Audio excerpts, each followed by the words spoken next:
ตอนนี้บ่าวจอยกำลังเดินทางเข้าสู่ชนบทลาวท่านผู้ชมพาท่านผู้ชมมาเลาะมาเที่ยวชนบทเขตเมืองเซโปนแขวงสวรรณเขต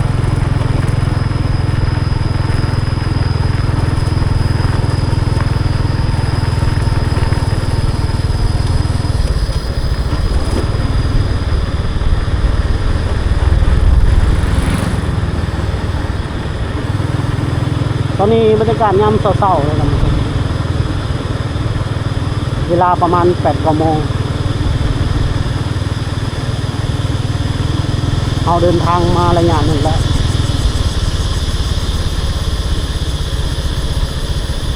หมู่บ้านของคนชนเผ่า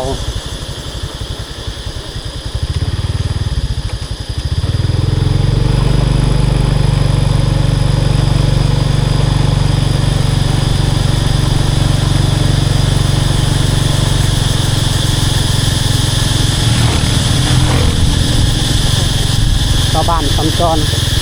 เข้าสู่ตัวเมืองมาเดินทางเขาก็จะเห็นตรงนี้แหละท่านผู้ชมมีครัวจม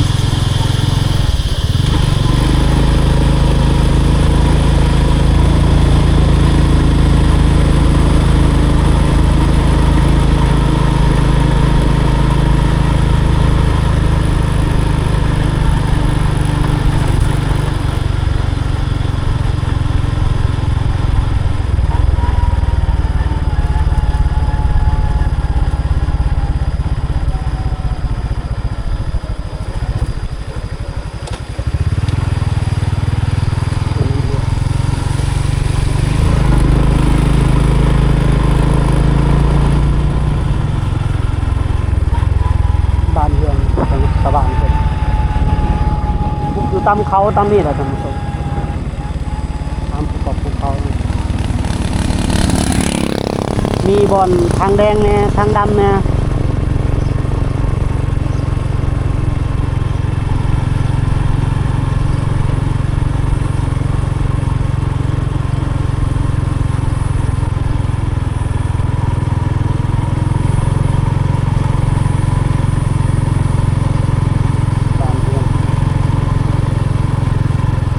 เจ้าจะเน้นภูเขื่อนแบบตามเนี่ยตามภูเขาบ่นี่ขึ้นไปแบบนี้ภูขึ้นไปแบบนี้ตามกล้องเฮารู้จักว่าซูมได้หรือเปล่านะนี่บ้านเดียวกัน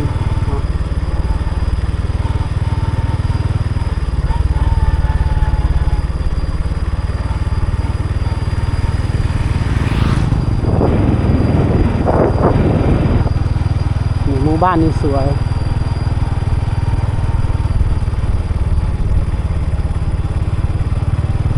เงียบดีเนาะชาวบ้านเป็นหัวไปใส่น่าจะไปสวนหมดช่วงนี้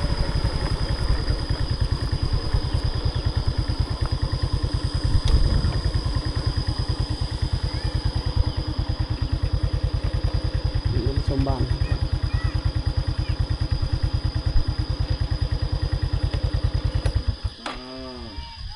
บ้านนี่สวยงามท่านผู้ชมเนาะแต่ชาวบ้านไม่ค่อยได้อยู่เฮือนเลยโอ้บรรยากาศดู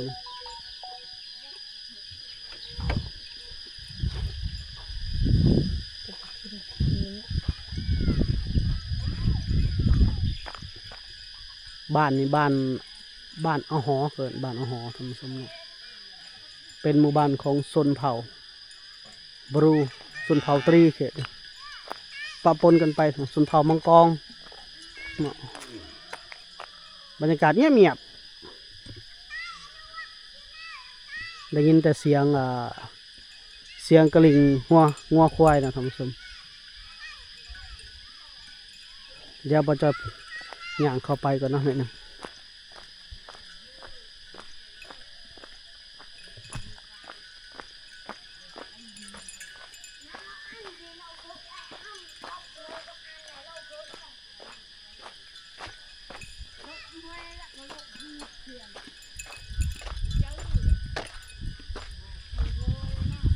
บรรยากาศดีเนาะหมู่บ้านท่านผู้ชม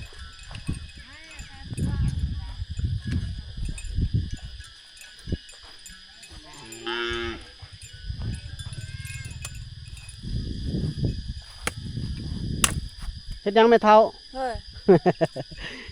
เฮ็ดยัง เยอะเพื่อพวงนะ โอ้เราตัดละมันเลยเนาะ เออ ปลูกมันบ่ พันธุ์หยังนี่เขาเอิ้นพันธุ์หยังจะปลูกนี่พันธุ์หยังนี่ฮู้จักชื่อบ่มันนี่ โอ้โห ละมือมันนี่ สมมติฮะ เออ พวง พวกหยังเหรอ พวงพวงนาเจ๊ เราก็บ่รู้จักชื่อมันสำหรับปลูกกันเนาะคนตางอนบ่พันธุ์ระยองบ่พันธุ์หยังฮู้จักบ่ โอ้โห บ่ฮู้มาละมือพวงนี่ตรังบ่ ดังพวงไงดังแบบไปพวงนะจ๊ะ เราโอ้โหคนปลูกยังบ่ฮู้ซ้ำว่าพันธุ์มันนี่พันธุ์หยังท่านผู้ชมฮู้จักแต่ว่าเขาซื้อแล้วปลูกขายแล้วปลูกน้ำบ้านน้ำเมืองปลูกหลายบ่จะปลูกบ่กว้างบ่ บ่มันยังวิคือตาไอ้ยอดดูนะไอ้ก่อนกว่า มันอยู่คือว่าปลูกในอยเดียวเพิ่นว่า ระยะลูกก่อนปลูกในอยเดียวปลูกเพราะแต่ นะไอ้ก่อนนะ บรรยากาศดีได้หมู่บ้านนี่เนาะคนเข้าไปนำเมื่อไหร่ทำสมห้องสิขามไปพุ่นกะให้เบิ่งทิวทัศน์ทั้งมุมนี้ดีกว่าเนาะคนชาวบ้านเพิ่นไปปลูกมันเมื่อละ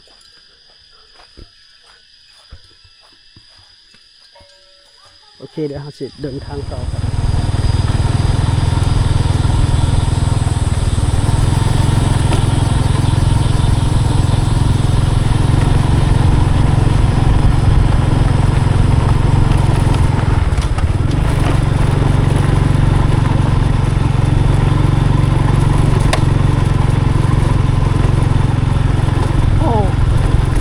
หินมักเป็นไห้กัน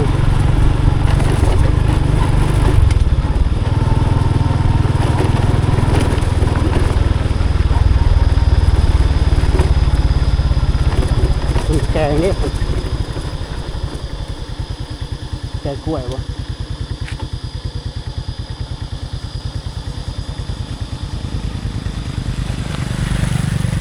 แกงกล้วยไปขาย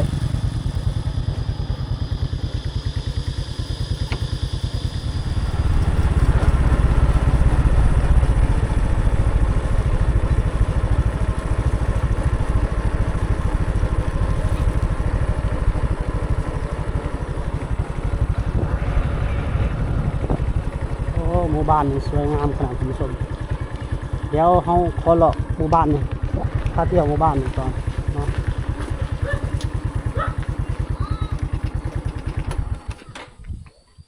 เพื่อนซันพระเจ้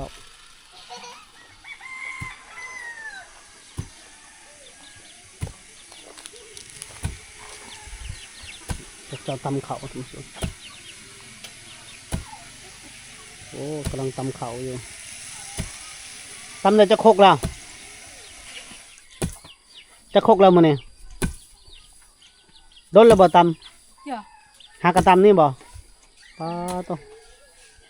ตำตอนเวลา9 โมงนี่ก็ยังฮ้อนแล้วท่านผู้ชมหมู่บ้านนี่บ่มีไฟฟ้าเลยท่านผู้ชมบ้านตะนางบ่มีไฟฟ้ามีเสาไฟฟ้าแล่นกายแต่เขาเจ้ายังบ่ทันได้ลงหม้อแบง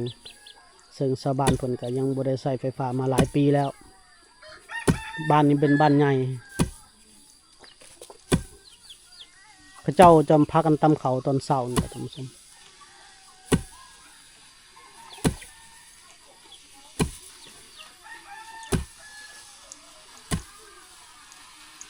ณ ปัจจุบันนี้ปี 2025นี่ชนบทในลาวเฮานี่ยังพากันตำเขาหลายโดยเฉพาะเขตเมืองเซโปน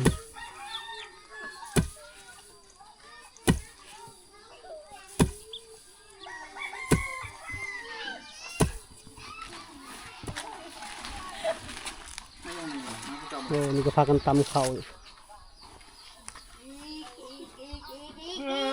บ่แม่นตำเนาะเลือกบ่อ๋อนี่มาเลือกให้มันไปซีอยู่นั่นนะโอ้อันนี้เลือกมันบอกว่าไอ้ดอกเด็กน้อยต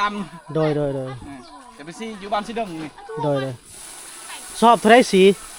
ยากแล้ว เพราะว่า30 โอ้แพงเลยเนาะ30,000กีบก็50 บาทแล้วกระสอบหนึ่ง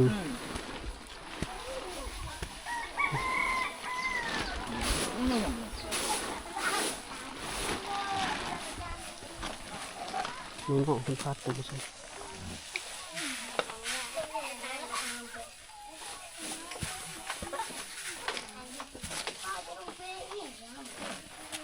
พระเจ้าเลือกกลาง เลือกเขากลางเขากาบนี่ออกนะเขาแกบมองพัดออกแล้วเอาไปซื้อ นี่ล่ะซอยที่ให้พ่อเท่านี่ โอ้มาสิ ผมมีลูกนี่ล่ะเป็นผู้เดียวเขาของผู้เมีย โดย เนี่ยก็เป็นไข่พุ่นไปเป่าอยู่บางแจ้งพุ่น โอ้หมดเพลงนั่นแหละหมดเพลงตัดเพลงอืม แต่กันไปออนคือบล็อกเลยดีครับมา นี่ร้านหน่อยในชนบทนี่พากันพัดเขาเป็นบ่ได้ท่านผู้ชมพัดเขาตำเขาได้ไหมย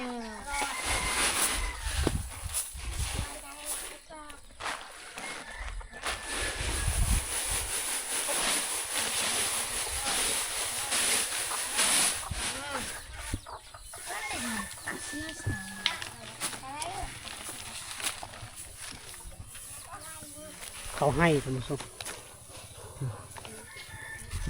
หมดก็คืองานกันนี่เอาพัดละพัดให้ผู้ส้มเพิ่นเบิ่งอ่า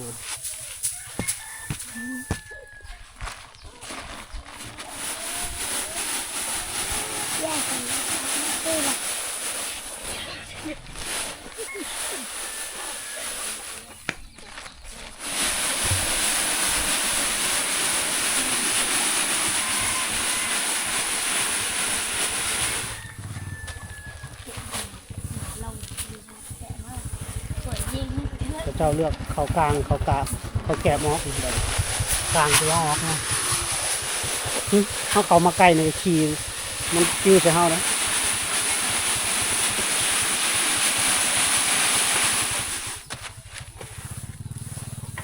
วิถีชีวิตของหลานน้อยในชนบทนี่เห็นเป็นหมดธรรมสมเนาะพระเจ้าจะถึกฝึกสอนตั้งแต่สำนี้นี่สำนี้นี่ถือว่าเฮียนเป็นมาแล้ว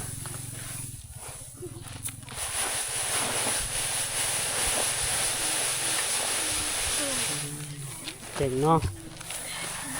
เขาโรงเฮียนหมดบ่สมเจ้าได้เขาโรงเฮียนหมดบ่ได้เขาบ่บ่ได้เขาโรงเฮียน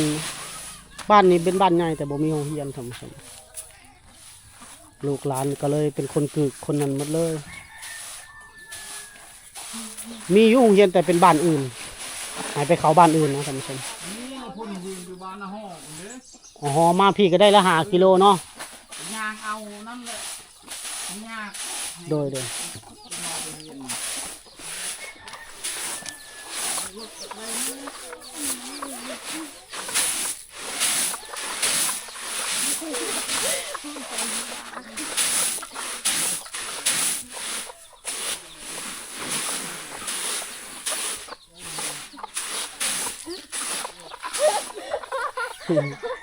ยังบ่ฮักกันหัวหลักง่ายบ่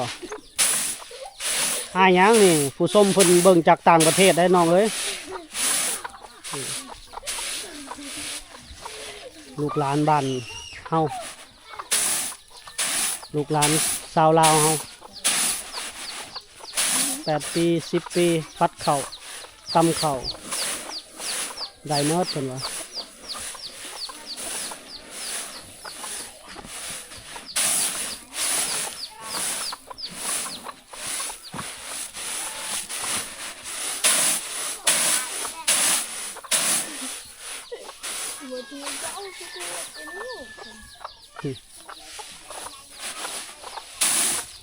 เนี่ยลูกหลานชาวลาวเขาเป็นหมดทั้งสอง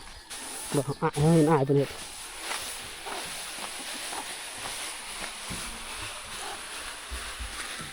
กกแคมบ่ เฮ็ดพลอยนี่ปลาเทือน โอ้เห็ดพลอยปัดเฮือน ยันว่าเก็บขาย อ๋อ หมดแล้วช่วงฤดูมันเนาะ หมดแล้วดูมัน นี่เห็ดดอกแคมเห็ดเพิ่นว่าเห็ดไม่กวาด เห็ดไม่กวาด หายมาแตะบ้านได้หาย มาแต่บ้านหัวหลัว โอ้อยู่ใกล้ มาเยี่ยมยามพ่อเฒ่าเนี่ย ๆเยี่ยมยามพอเท่าเนาะเจ้า เขาอยู่คนเดียวแม่เฒ่าไปเป่าอยู่นั่นไปเป็นไข่ ไม่เท่าบ่สบาย มีแต่ช่องผู้เมียและอยู่เฮือนนี่ โดยสองเท่าเพิ่นมาเยี่ยมเพิ่นมายามพอเท่าไม่เท่าได้นายท่านผู้ชม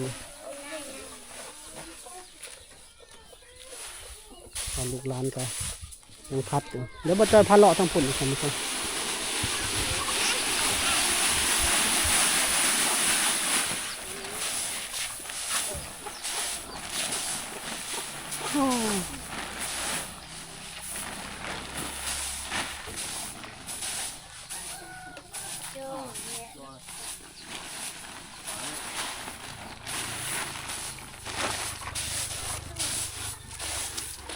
มันพัดไก่ก็มากินอยู่นี่แล้ว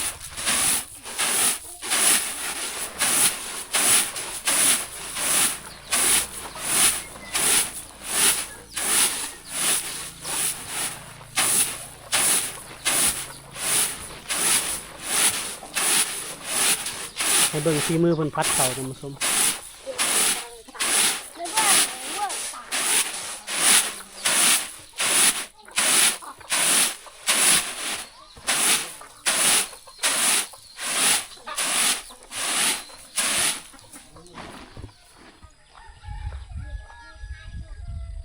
บ่าวจอยพาท่านผู้ชมขึ้นมาเลาะเบิ่งข้างบนนี้เนาะท่านผู้ชมหมู่บ้านนี่จุดเด่นมันจะมีภูเขาทางนี้ท่านผู้ชมเนาะ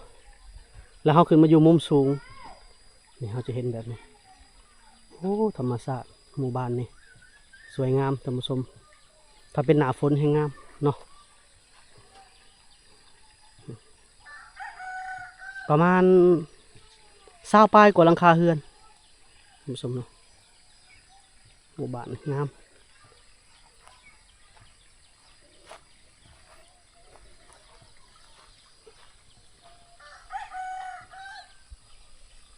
ถ้าบ่จอยขึ้นมาอยู่ทางเทิงนี่ได้ยินแต่เสียงกระเจ้าตำเขาเด้อ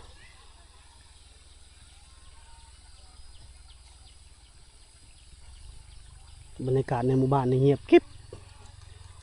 นอกจากได้ยินเสียงตำเขาชาวบ้านในหมู่บ้านก็ไปหายไปสวนเมิดสำนี่เนาะ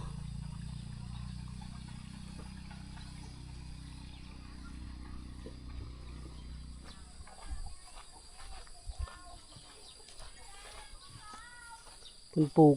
ลูกฟังก็เป็นพวกฟักทองบวบอย่างนี้แหละประมาณนี้ท่านผู้ชม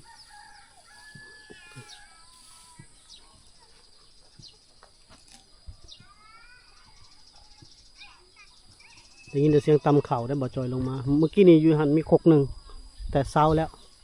น่าจะสำเร็จแล้วฟังนะก็มีคกหนึ่ง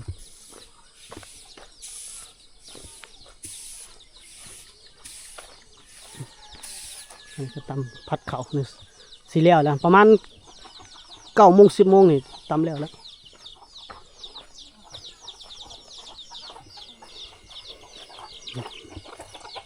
ตำแล้วตำเข่าบ่แล้วเนาะแค่ตำสมแล้วขาวประมาณนี้ก็จนจะยกซ้ำหงสีเนาะขาวเมื่อยว่าตำเข่าเมื่อยเนาะบ่มีไฟฟ้าเด้ลำบากคุณเจ้านี่มีคนโคกหนึ่งจุบ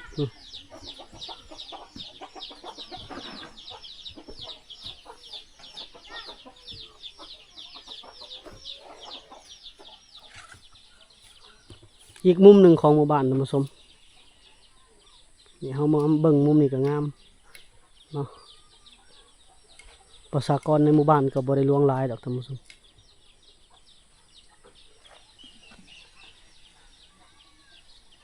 เงียบเนาะมีน้ำห้วยไหลผ่านน้ำห้วยนี่ก็น้ำห้วยนี่ก็ชาวบ้านเพิ่นใส่อาบข้างเทิงผู้ก็ใส่กินน้ำห้วยเลยเนาะหมู่บ้านน้ำบาดาลมีท่านผู้ชมเนาะแต่ก็อยากการใช้งานหลายก็อยากผุพังมาแล้วยามฤดูฝนนี่น้ำไหลผ่านโอ้งามหมู่บ้านนี่เนาะ บ้านนี้เป็นหมู่บ้านตะนางเมืองเซโปนแขวงสวรรณเขตเนาะอีพีนี้ก็พาเลาะพาเที่ยวชมวิถีชีวิตความเป็นอยู่ในชนบทเขตเมืองเซโปนแต่ติดตามไปแต่ละอีพีเด้อท่านผู้ชมเนาะว่าอีพีนี้เขาสิเดินทางไปฮอดเขตตะเข็บชายแดนลาวเวียดนามอีกคือเก่าเนาะท่านผู้ชมแต่ว่าอีพีแต่ละหมู่บ้านเนาะว่าสั่นซะตามทางเขาจะเก็บภาพบรรยากาศให้เบิ่ง